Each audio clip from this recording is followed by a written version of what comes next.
72 tersangka tersebut sesuai hasil pemeriksaan tersangka dan para saksi, memang kebanyakan mereka sengaja membuka lahan kemudian melakukan pembakaran. Polri akan terus hadir bekerja secara profesional dan tegas untuk memastikan setiap peristiwa karhutlah ditangani secara sesuai dengan SOP yang berlaku serta mencegah kejadian serupa terjadi. Bahwa proses penegakan hukum ini tentunya bagian dari preemptive strike, yang mana para pelaku kita lakukan pengamanan, kita lakukan penahanan supaya mereka tidak melakukan atau mengulangi perbuatan lagi ke depan, setidaknya di masa kemarau ini, yang mana sangat sensitif. Apabila terjadi pembakaran sangat sulit untuk dipadamkan terkait kurangnya sumber-sumber air di lapangan. Kami juga menegaskan akan terus mengejar semua pelaku atau orang yang menyuruh melakukan dan semua pihak yang memperoleh keuntungan atas kejahatan pembakaran hutan dan lahan tersebut. Sekali lagi kami berkomitmen seluruh penyelidik dan penyidik di jajaran Polri bahwa kami akan terus mengejar semua pelaku atau orang yang menyuruh melakukan dan semua pihak yang memperoleh keuntungan atas kejahatan pembakaran hutan dan lahan tersebut, sehingga diperoleh kepastian hukum untuk menjaga keselamatan masyarakat yang lain. Saya kira itu demikian kami sampaikan. Billahi taufik wal hidayah. Wassalamualaikum warahmatullahi wabarakatuh. Waktu kami kembalikan. Waalaikumsalam warahmatullahi wabarakatuh. Terima kasih Pak Dirut Tipiter Barreskrim Polri. Rekan-rekan, tadi ada gambar ya yang terkait dengan inovasi menyesuaikan dengan geografis di lapangan. Ini contohnya kendaraan kendaraan Polri itu roda 2 yang bisa menjangkau dalam bentuk jenis trail, kemudian dimodifikasi sebagai pemadam api karhutla, di mana alat pemadamnya itu bersifat mobile, portable ya, karena menyesuaikan dengan jangkauan yang akan dijangkau. Ada lagi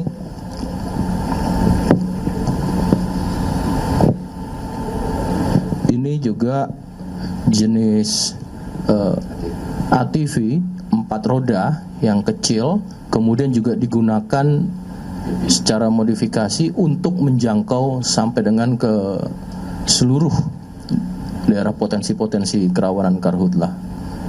Ini sebagai satu wujud bahwasannya Polri berkomitmen dalam penanggulangan ini dengan segala infrastruktur dan kemudian bisa memitigasi karhutlah ini.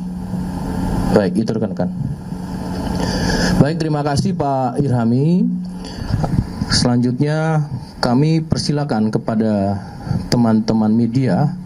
Sekali lagi silakan bertanya dan kemudian sama-sama kita untuk memberikan awareness, kesadaran pengetahuan kepada masyarakat, khususnya para masyarakat di daerah rentan kebakaran hutan dan lahan. Kami persilakan. 1, sebelah kanan saya, sebutkan nama dan medianya, nanti pertanyaannya ditujukan kepada siapa. 1 lagi, 2, 3. Segmen 1 ini saya ambil 3 dulu ya. Nanti mekanismenya bertanya langsung kami jawab, yang lainnya nanti baru dipertanyakan. Silakan. Baik, terima kasih Pak. Saya Sultan dari bisnis.com. Mau menanyakan ke Pak Irhami. Tadi kan ada sekitar 72 tersangka. Nah itu dia tadi alasannya itu membuka lahan untuk salah satunya penanaman sawit. Itu dia perorangan atau memang dia terafiliasi atau disuruh oleh perusahaan tertentu untuk membuka. Lalu mereka ini sejak kapan melakukan pembukaan lahan ini? Apakah memang sudah direncanakan atau secara insidental mereka tuh langsung membuka lahan gitu? Kemudian itu aja nih Pak dari saya. Terima kasih. Terima kasih Mas Sultan. Silakan untuk Direktur Tipiter untuk bisa menjawab. Dari gimana? Baik, Mas Sultan ya. Kami jawab langsung bahwa 72 tersangka tersebut sesuai hasil pemeriksaan tersangka dan para saksi, memang kebanyakan mereka sengaja membuka lahan, kemudian melakukan pembakaran. Ini kan musim kemarau akibat El Nino yang sangat panjang dan sebagainya. Dia untuk mempermudah untuk pembukaan lahan tersebut biasanya sudah ditebang mereka mulai dari Riau, Jambi, Kalbar, Kalsel, Kalteng. Itu sudah 3 bulan atau 4 bulan lalu itu mereka sudah tebang. Makanya di situ ada parang, ada alat-alat untuk melakukan penebangan kawasan lahan yang sudah terbuka sebenarnya. Karena untuk membersihkan, untuk dilakukan land clearing kan mahal kalau menggunakan alat, apalagi BBM juga mahal sekarang, menggunakan sewa alat juga mahal. Yang paling mudah adalah dibakar. Selain itu, pasca pembakaran itu tanahnya menjadi lebih subur karena hasil pembakaran abu dan sebagainya itu bisa menjadi pupuk. Makanya ini menjadi favorit untuk mereka melakukan modus seperti ini. Akan tetapi kami tetap berkomitmen dengan integritas dan kemampuan yang ada kami, walaupun antara jumlah pembakaran dengan personil itu juga cukup timpang. Akan tetapi kami skala prioritas akan kami bagi untuk melakukan penegakan hukum, mengejar pelaku-pelaku baik individu ataupun korporasi yang terlibat. Sebagian besar pengakuannya masih individu, tetapi nanti akan kami lihat dari transaksi keuangannya.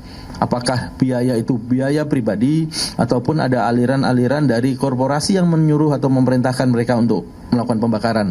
Kami tidak percaya apa pengakuan dia, tetapi fakta, bukti, transaksi ataupun evidence lain akan kami cari, apakah ada keterlibatan pihak-pihak lain ataupun korporasi yang memerintahkan pembukaan tersebut. Demikian, Mas. Pak, satu lagi maaf berikan. Jadi secara umum dari 72 tersangka ini, itu rata-rata dampaknya terhadap perusahaan itu berapa hektar? Apakah tadi disampaikan itu 2 hektar rata-ratanya? Atau mungkin bisa lebih luas dari itu, Pak? Khususnya di Kalbar, itu kan ada perda yang mengatakan boleh 2 hektar. Akan tetapi yang dibakar 2 hektar dampaknya bisa sampai kemana-mana, nggak bisa dikendalikan. Kondisi kemarau panjang, El Nino seperti ini, air tidak ada, kemudian kondisi tanah, kondisi kayu-kayu yang sisa ditebang ini kering, tentunya siapa yang bisa mengendalikan untuk 2 hektar ini? Kami pastikan, kami berkomitmen tetap dilakukan proses penegakan hukum untuk menjaga lingkungan-lingkungan lain ataupun areal-areal yang lain agar tidak dilakukan yang sama. Kalau 2 hektar seluruh Kalbar itu semua 2 hektar, tentunya juga seluruhnya terbakar nantinya. Demikian, Mas.